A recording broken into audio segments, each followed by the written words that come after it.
Menteri Komunikasi dan Informatika atau Menkominfo Johnny G. Plate menjadi tersangka kasus korupsi penyediaan menara Base Transceiver Station atau BTS 4G dan Bakti Kominfo. Dalam hal ini, ia dijerat dua pasal sekaligus dalam Undang-Undang Tindak Pidana Korupsi.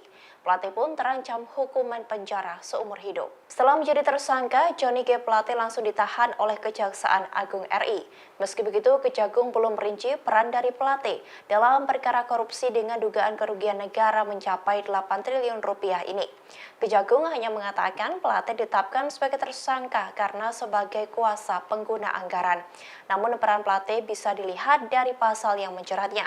Mantan Sekjen Partai Nasdem itu pun disangkakan pasal 2 dan pasal 3 Undang-Undang Tindak Pidana Korupsi Junto pasal 55 ayat 1 ke 1 KUHP, di mana pasal 22 Undang-Undang Tipikor mengatur terkait orang yang melawan hukum melakukan perbuatan memperkaya diri sendiri atau orang lain. Tindakan itu pun mampu merugikan keuangan negara maupun perekonomian negara.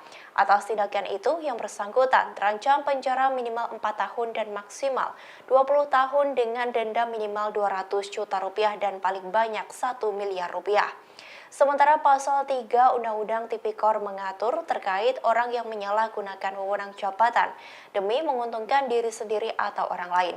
Tentunya aksi itu bisa merugikan keuangan maupun perekonomian negara.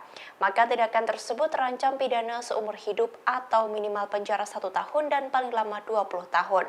Selain itu, pihak yang bersangkutan harus menanggung denda paling sedikit 50 juta rupiah dan maksimal 1 miliar rupiah. Meski begitu, Direktur Penyidikan Kejagung Kuntandi perlu banyak memberikan penjelasan soal peran Johnny dalam kasus korupsi proyek strategis pemerintah di Kementerian Kominfo. Namun mereka sempat menjabarkan bahwa dalam perkara ini ada peningkatan dugaan kerugian negara yang sebelumnya senilai 1 triliun rupiah kini menjadi 8 triliun rupiah.